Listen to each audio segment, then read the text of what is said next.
Hi everybody, I want to read to you some of the testimonies from IDF soldiers who came out of Gaza. And these are taken from audio interviews of soldiers on extended rotations, because what they have to say is probably for some people not surprising at all, and for others may well be quite surprising. I'm just going to quote to you some of the points that they raised in their interviews, and this is after soldiers having spent 70 plus days in Gaza. They've gone house to house for over 2 months and are now rotating out for the first time back into Israel.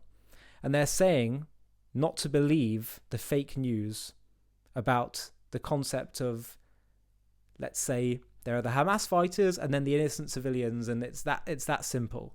There's a clear distinction and separation.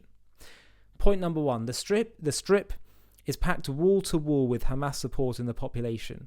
Weapons in homes, RPGs, guns, rocket launchers in yards, support, ideology, it's everywhere. There is poverty, and there are also entire areas of cities full of buildings packed with apartments and homes full of appliances, modern comforts, vehicles, and a standard of living that could rival many places in Israel, that easily surpass most of the Arab world. This is not a deprived, blockaded population in concentration camps. Soldiers describe being shocked by this.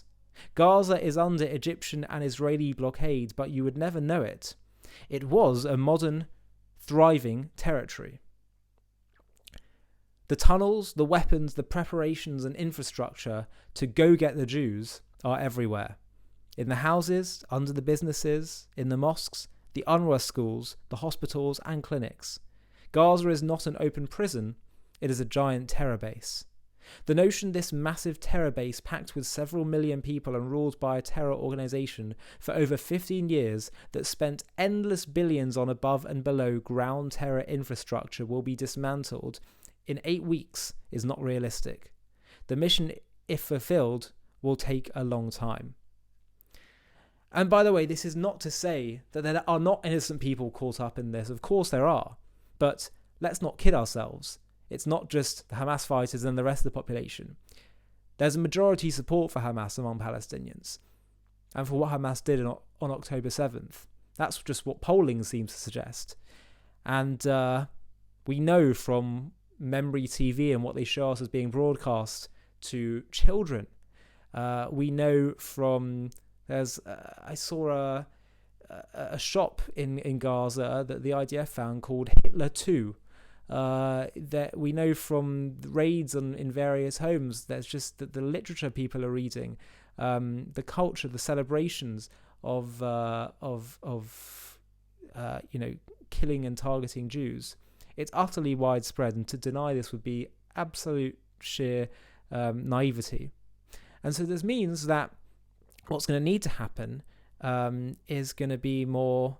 It's going to require some kind of ideological shift. So Gaza may first be a question of dealing with Hamas on a military level, but there are far deeper issues, root cause issues of ideology which are going to need to be tackled. I think one of the things that's really important is that the Palestinian culture and the Arab world they're a deeply religious culture. And so there's going to need to be an acceptance and an acknowledgement that God, the God that we both believe in, designated this land, the land of Israel, for the Jewish people. And of course, we're happy to live alongside our Arab neighbours, but if they can't accept the existence of this Israel, and that this is what, and if they cannot believe that this is what the will of God is, then I think the problem is going to persist. That's going to be a big ideological shift that we're going to need to see happen. And many people may think I'm a dreamer to think that's possible. But it's really, in my view, the only solution, and certainly from the Jewish tradition, what Judaism is calling upon the Jewish people to tell the world and to consider to be the ultimate solution and path to peace.